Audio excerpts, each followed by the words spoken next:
नमस्कार,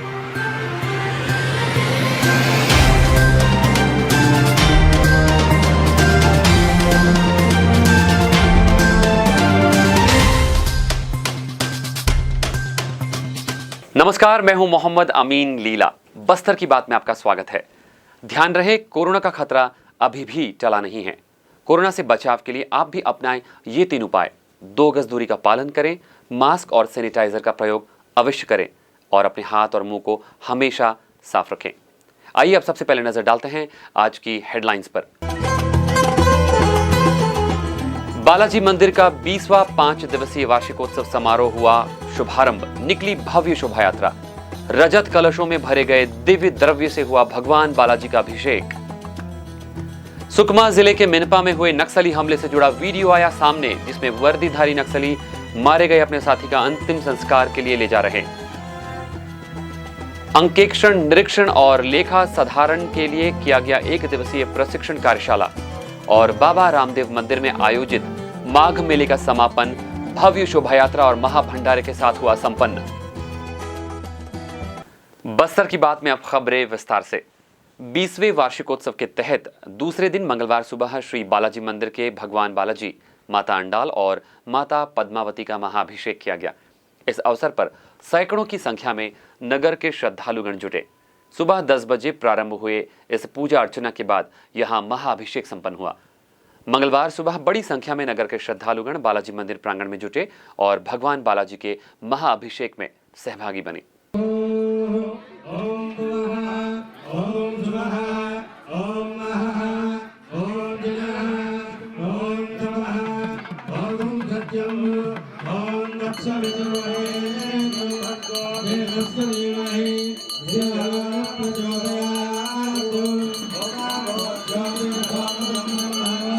आंध्र प्रदेश से आए दैवज्ञ पंडितों की अगुवाई में श्री बालाजी भगवान का पंचगव्य, पंचामृत, दूध, दही, इत्र, अष्टगंध आदि सुगंधित द्रव्यों से अभिषेक किया गया। विधिवत पूजा अर्चना व अभिषेक के बाद भगवान की महाआरती की गई। इस दौरान भक्ति रस में श्रद्धालु झूमते गाते नृत्य करते रहे। बालाजी टेम्पल कमेटी के अध्यक्ष वी राजेंद्र प्रसाद ने जानकारी देते हुए बताया, आज संपन्न हुए महाभिषेक में 151 रजत कलश एवं 108 पीतल के कलशों में भरे दिव्य द्रव्यों से भक्तों ने मंत्रोच्चार के बीच देव प्रतिमाओं का अभिषेक किया। आज रात श्रीनिवास कल्याणम विधान संपन्न होगा। श्रीनिवास कल्याणम उत्सव में भगवान का विवाह विधान संपन्न होगा। विवाह के दौरान आमतौर पर वर वधू पक्ष के बीच होने वाले संवाद के मध्य भक्तगणों की भीड़ के समक्ष विधान संपन्न होगा। ढोल नगाड़ों और बैंड बाजे के साथ भगवान की बारात भी निकलेगी। अर्धरात्रि तक चलने वाले कल्याणम विधान के दौरान भक्तगण भाव विभोर होकर आनंदित होते हैं। बुधवार को वार्षिकोत्सव के तीसरे दिन प्रातःकालीन सत्र में होने वाले नित्य आराधना एवं विशेष हवन के बाद सुबह 10 बजे से भक्त भगवान सत्यनारायण की कथा सुनेंगे। इस विशेष विधान में बड़ी संख्या में दंपति शामिल होकर पुण्य लाभ अर्जित करते हैं। बस्तर की बात, जगदलपुर। सुकमा जिले के मिनपा में हुए नक्सली हमले से जुड़ा एक वीडियो सामने आया है। इस वीडियो में बड़ी संख्या में वर्दीधारी नक्सली अपने मारे गए साथियों के शव अंतिम संस्कार के लिए ले जा रहे हैं। घने जंगलों में लंबी रैली में बड़ी संख्या में महिला और पुरुष नक्सली इस रैली में शामिल दिखे। सुकमा जिले के मीनपा इलाके में 21 मार्च 2020 को नक्सलियों ने सर्चिंग पर निकले जवानों को अपना निशाना बनाया था, जिसमें 12 डीआरजी और 5 एसटीएफ के जवान मिलकर कुल 17 जवान शहीद हो गए थे। 16 हथियार भी नक्सलियों ने लूट लिए थे। वहीं नक्सलियों ने इस मुठभेड़ में अपने 3 साथियों के मारे जाने की बात स्वीकार की थी और अपने साथी नक्सलियों के अंतिम संस्कार का अब नक्सलियों ने वीडियो जारी किया है। बस्तर आईजी ने वीडियो की पुष्टि करते हुए बताया कि ये मिनपा हमले के बाद का वीडियो है, जिसमें नक्सली अपने बटालियन नंबर 1 के मारे गए 3 साथियों का विधिवत अंतिम संस्कार किए हैं। बस्तर आईजी का कहना है कि इस मुठभेड़ में और भी नक्सली मारे गए थे, पर उनका क्रियाकर्म अलग अलग स्थानों में किया गया और नक्सलियों ने अपनी जानकारी भी साझा नहीं की है। साथ ही आईजी ने कहा कि नक्सली समय समय पर अपने संगठन की मौजूदगी दिखाने वीडियो और तस्वीरें वायरल करते रहते हैं। आईजी बस्तर सुंदर राज पी ने हमें बताया। मार्च 2020 में सुकमा जिला अंतर्गत मिनपा जंगल में एक मुठभेड़ हुई थी। इसमें हमारा 17 जवान शहीद हो गए थे।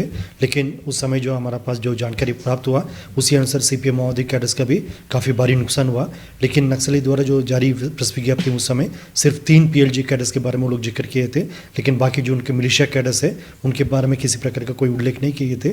लेकिन हमारे पास जो इंटेलिजेंस इनपुट्स आए थे और डॉक्यूमेंट्स जब्त किए थे उसमें अनुमान ये लगाया जा रहा था कम से कम 20 से 25 अन्य माओवादी कैडर भी मारा गए थे उस मुठभेड़ में। लेकिन माओवादी इस बात को कभी स्वीकार नहीं किया। लेकिन अभी हाल फिलहाल में 1-2 दिन पहले माओवादी द्वारा एक वीडियो जारी की गए थे। इसमें उनकी 3 सीपीआई माओवादी के जो पीएलजी फॉर्मेशंस का कैडर्स का अंतिम क्रियाक्रम का जो वीडियो उसमें जिक्र किए गए थे। इस प्रकार का वीडियो माओवादी तब जारी करते तब उनके कैडर्स का मनोबल डाउन होते हैं। उनके जो संगठन में यदि किसी प्रकार का कोई समस्या होते हैं बैकफुट में होते हैं तभी इस टाइप का वीडियो जारी करके अपना कैडर्स का मनोबल बढ़ाने के लिए कोशिश की जाती है। लेकिन वास्तविकता ऐसा है जो उनके संगठन में काफ़ी कैडर्स हाल फिलहाल में उनका संगठन छोड़कर भाग गए थे या आत्मसमर्पण कर लिया। कई लोग मुठभेड़ में मारा गए थे या गिरफ्तार किए गए थे। इस प्रकार पीएलजी फॉर्मेशन से लेकर अन्य उनके जो राजनीतिक संगठन सभी प्रकार के फॉर्मेशंस में काफ़ी भारी नुकसान हुआ और कई फॉर्मेशंस विलोपित हो गए या एक फॉर्मेशन दूसरे फॉर्मेशन से मर्जर हो गए। इस टाइप का परिस्थिति सामने आ रहा है और उनकी पूरा संगठन दिशाहीन और नेतृत्वहीन हो गए। हमको पूरा उम्मीद है बहुत जल्दी मतलब सीपीएम माओवादी संगठन का इस क्षेत्र से उनके कमजोर होते हुए उनका एकात्मक दिशा में हम आगे बढ़ रहे हैं। बस्तर कमिश्नर जीआर चुरेंद्र के मार्गदर्शन में कार्यालयीन कार्यों और अभिलेख संभारण में सुधार लाने हेतु संभाग स्तरीय 1 दिवसीय प्रशिक्षण कार्यशाला का आयोजन जिला कार्यालय के प्रेरणा कक्ष में किया गया।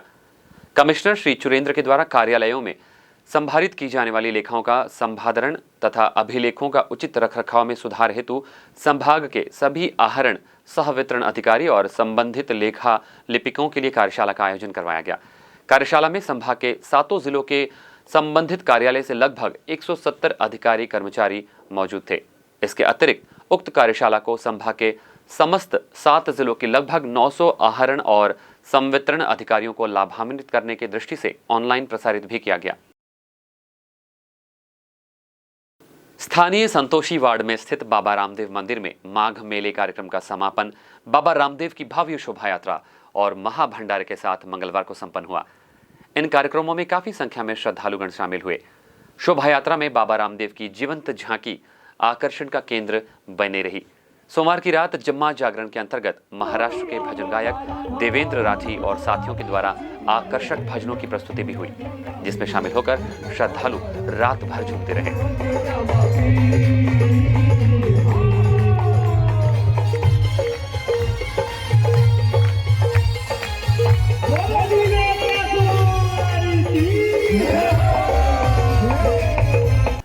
बस्तर की बात में ब्रेक पर जाने से पहले हमारी और नगर निगम प्रशासन की एक अपील। जगदलपुर नगर निगम प्रशासन ने शहर के सभी व्यवसायियों से अपील की है कि यातायात व्यवस्था को सुचारू रूप से संचालित करने के लिए अपने दुकान के सामानों को व्यवस्थित रूप से रखें और अनावश्यक रोड को जाम न करें। साथ ही प्रतिबंधित प्लास्टिक का प्रयोग न करें और न ही दुकान के कचरे को रोड और नाली में फेंकें। कचरा डोर टू डोर वाहन में डालकर ही शहर को स्वच्छ रखने में हमारा सहयोग करें। अब बस्तर की बात में वक्त हो चला एक छोटे से ब्रेक का। कहीं जाइएगा नहीं, खबरों का सिलसिला जारी है।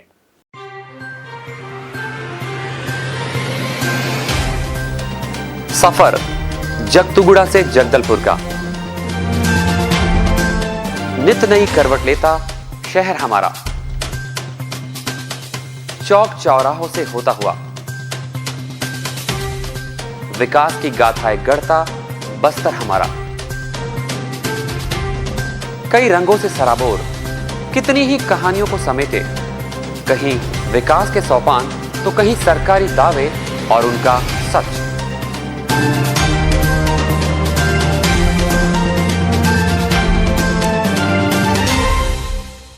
आतंक से दहलते जंगल, जमीन और जीवन,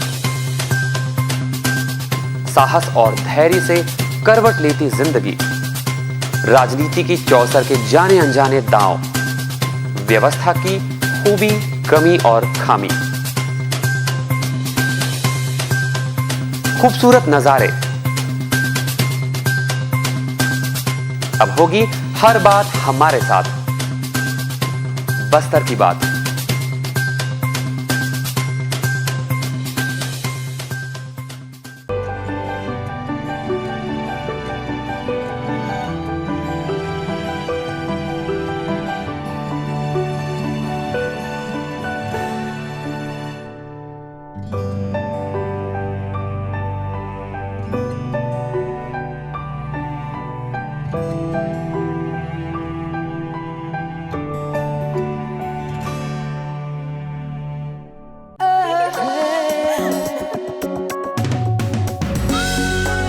खूबसूरत गुलाब, खूबसूरती के नाम।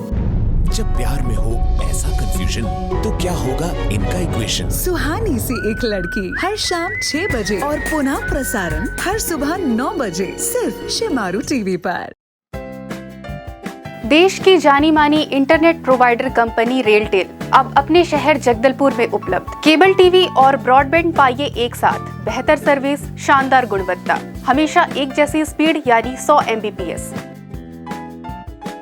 लॉन्चिंग अवसर पर पाइए विशेष छूट, राज्य के शासकीय कर्मचारियों हेतु 10% की छूट, साथ ही रेलवे कर्मचारियों के लिए विशेष छूट का प्रावधान।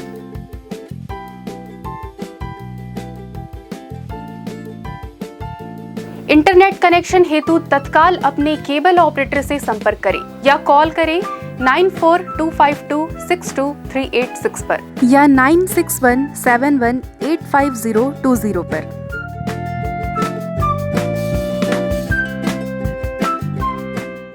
ब्रेक के बाद बस्तर की बात में फिर से आपका स्वागत है। आइए लौटते हैं खबरों की ओर।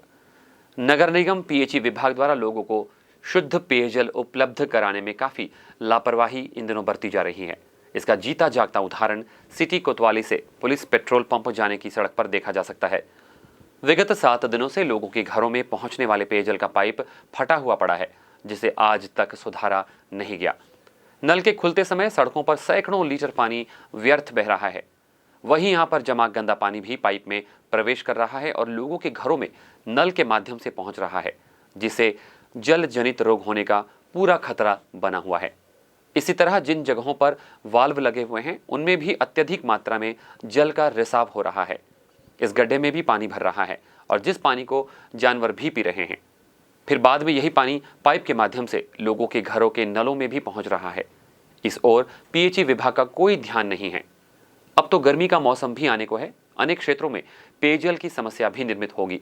उसके बावजूद पेयजल का इस तरह से व्यर्थ बहना काफी क्षति है। लोगों का कहना है कि पीएचई विभाग को इसे गंभीरता से लेते हुए समस्या का समाधान तुरंत करना चाहिए। शिक्षा की गुणवत्ता सुधार को लेकर पिछली सरकार ने कई कार्यक्रम चलाए, वहीं इस बार नई सरकार ने शिक्षा गुणवत्ता में सुधार के लिए मॉनिटरिंग के सिस्टम में कसावट लाने हर 10 स्कूल पर एक संकुल बनाने का फैसला किया है। इस तरह अकेले केवल बस्तर जिले में ही 138 नए संकुल बन गए हैं। इससे शालाओं की मॉनिटरिंग पर गंभीरता से काम किया जा सकेगा। शिक्षा गुणवत्ता को लेकर एक के बाद एक सरकारी प्रयोग कारगर साबित नहीं होते दिख रहे हैं। बस्तर में गुणवत्ता सुधार पर किए गए प्रयोग छात्रों के लिए उपयोगी नहीं रहे हैं। वर्तमान सरकार ने अंग्रेजी मीडियम स्कूल शुरू करने के साथ ही शिक्षा व्यवस्था में बदलाव के लिए मॉनिटरिंग पर ज्यादा जोर दिया है और इसके लिए आने वाले सत्र में हर 10 स्कूल पर एक संकुल बनाया जाएगा। संस्कृति प्रभारी स्कूलों की मॉनिटरिंग रिपोर्ट जिला शिक्षा अधिकारी को सौंपेंगे। साथ ही संकुल प्रभारियों को क्लास भी समय समय पर लेनी होगी। रोज कम से कम 3 क्लास लेने के बाद ही वे अपने संकुल प्रभारी का दायित्व पूरा कर सकेंगे। नई व्यवस्था में अब जिले में कुल 138 नए संकुल बन जाएंगे। पहले 128 संकुल थे, अब बढ़कर 266 नए संकुल हो जाएंगे। पूरे प्रदेश की बात करें तो करीब 2000 नए संकुल इससे बढ़ जाएंगे। संकुल समन्वयक की नियुक्ति को लेकर भी सरकार ने सर्कुलर जारी कर दिया है, जिसमें उनके कार्यों की भी जानकारी शामिल है। इसके साथ ही सरकार ने अंग्रेजी मीडियम स्कूल शुरू किया है, इसकी भी तारीफ की जा रही है। राजीव गांधी शिक्षा अधिकारी अशोक पांडे ने हमें बताया, जिला स्तर से, ब्लॉक स्तर से और संकुल स्तर से शिक्षा गुणवत्ता में वृद्धि करने हेतु मॉनिटरिंग किया जाना है। इसी तारतम्य में शासन द्वारा जो है हमारे ज़िले में 128 से बढ़ाकर 266 138 नए संकुल का गठन किया गया है और नए संकुलों के समन्वयकों का नियुक्ति किया जा रहा है, प्रक्रियाधीन है। और इसके लिए प्रधान अध्यापक अथवा शिक्षक होना जरूरी है। यदि कहीं नहीं मिलते हैं, उपलब्ध नहीं हो पाते हैं, तो उस कंडीशन में थोड़ा सा रिलैक्सेशन करके सहायक शिक्षक को बनाया जा सकता है। इसका निर्देश राज्य शासन से प्राप्त हो चुका है और इसका ये जो कार्य है संबंधित जो संकुल है वहाँ के प्राचार्यों के द्वारा किया जाना है और उनके द्वारा हमारे पास आएगा और हमसे वो पूरा कंपाइल करके कलेक्टर महोदय के निर्देश साइन से राज्य कार्यालय को भेजा जाना है। हाँ, उसके लिए जो है मैक्सिमम 10 स्कूल होना चाहिए और मिनिमम 6। तो कुछ जगह ऐसे है जहाँ पर 2 या 3 संकुल ऐसे हो रहे हैं जहाँ पर 11-12 हो रहा है। अदरवाइज सभी में जो मापदंड के अनुसार किया जा रहा है। अब एक कार्य और हो रहा है कि सभी संकुल समन्वयकों को अपने पदस्थ संस्था में 3 पीरियड लेना अनिवार्य है। 3 पीरियड लेने के बाद फिर इन लोग को भ्रमण में जाना है संबंधित स्कूलों संकुल के स्कूलों में और उन स्कूलों में भी जाकर 2 से 3 पीरियड लेना अनिवार्य है। बस्तर जिले के चिंगपाल लैंप्स के प्रभारी प्रबंधक को निलंबित कर दिया गया है। दरअसल धान खरीदी की तिथि समाप्त होने के बाद केंद्र में भंडारण की शिकायत पर यह कार्रवाई हुई है। चिंगपाल लैंप्स के प्रभारी प्रबंधक ईश्वर दास के विरुद्ध निलंबन की कार्यवाही के साथ ही विभागीय जांच के आदेश भी दे दिए गए हैं। धान खरीदी की निर्धारित तिथि 31 जनवरी के बाद धान खरीदी केंद्र में भंडारण की शिकायत प्राप्त होने पर कलेक्टर रजत बंसल द्वारा कार्यवाही के निर्देश दिए गए थे, जिसके बाद कृषि उपज मंडी जगदलपुर के सचिव द्वारा 130 बोरा धान जब्त कर प्रकरण दर्ज किया गया। वहीं कलेक्टर के निर्देश पर सहकारी संस्थाएं के संयुक्त पंजीयक और जिला सहकारी केंद्रीय बैंक के मुख्य कार्यपालन अधिकारी द्वारा की गई जांच के बाद निलंबन की कार्रवाई करते हुए विभागीय जांच शुरू कर दी गई है।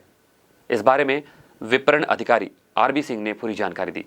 देखिए, वर्ष 2020-21 में जो खरीफ विपणन वर्ष में धान खरीदी होती है, इसमें हमारे दरभा ब्लॉक में लैंप्स चिंगपाल है, जहां पर 31 जनवरी को धान खरीदी पश्चात किसी भी प्रकार के धान की आवक को बैन किया जाता है। कोई भी धान केंद्र में नहीं लाया जाता है।